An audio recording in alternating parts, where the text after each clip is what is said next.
नमस्कार, आपण पाहत आहात ठामत मराठी न्यूज. मी आहे पूजा. पाहूयात आजच्या फास्ट टॉप 10 महत्त्वाच्या बातम्या. शिंदखेडा पोलिसांनी मानवी जीवितास धोकादायक बनावट देशी दारू टँगो पंच तयार करणारा कारखाना उद्ध्वस्त केलाय. या कारवाईत बनावट दारू तयार करण्यासाठी वापरले जाणारे साहित्य आणि यंत्रसामग्री जप्त करण्यात आली आहे.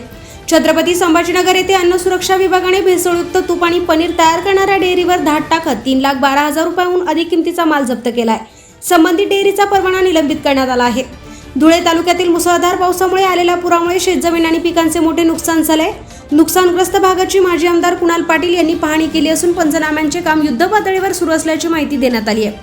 औसा लातूर महामार्गावर धावत्या इलेक्ट्रिक दुचाकीला अचानक आग लागल्याने वाहन पूर्णपणे जळून खाक झाले. सुदैवाने चालकाने वेळेत उडी मारल्याने जीवितहानी मात्र टळली आहे. छत्रपती संभाजीनगर जिल्ह्यातील गोदावरी नदीतील सराला बेट पावसाळ्यात निसर्ग सौंदर्याने खुलले असून पर्यटक आणि भाविकांची मोठी गर्दी पाहायला मिळत आहे. शिरपूर शहर पोलिसांनी मध्य प्रदेशातील 2 आरोपींना अटक करून मंदिर चोरीचे 6 गुन्हे उघडकीस आणले आहेत. 4 किलोहून अधिक चांदीचे दागिने जप्त करण्यात आले आहेत. नंदुरबार जिल्ह्यातील चांदसैली घाटात दरड कोसळल्याने वाहतूक काही काळ ठप्प झाली होती. प्रशासनाने जेसीबीच्या साहाय्याने दरड हटवून एकेरी वाहतूक सुरू केली आहे. शहादा तालुक्यात सततच्या मुसळधार पावसामुळे प्रकाशा बॅरेजचे दरवाजे उघडण्यात आले असून प्रशासनाने सतर्कतेचा इशारा दिलाय. शाळा आणि महाविद्यालयांना सुट्टी जाहीर करण्यात आली आहे.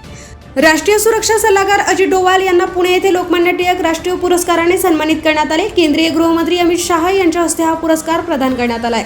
पंढरपूरमधील उजनी आणि वीर धरणातून मोठ्या प्रमाणात पाण्याचा विसर्ग सुरू असून चंद्रभागा नदीची पाणी पातळी वाढण्याची शक्यता आहे. प्रशासनाने नदीकाठच्या नागरिकांना सतर्क राहण्याचे आणि आवश्यक असल्यास सुरक्षित ठिकाणी स्थलांतर करण्याचे आवाहन केले आहे. या होत्या फास्ट टॉप 10 बातम्या. अशाच ताज्या आणि विश्वासार्ह आणि अपडेट बातम्यांसाठी ठामत मराठी न्यूजला लाईक करा, शेअर करा आणि सबस्क्राईब करायला विसरू नका. धन्यवाद.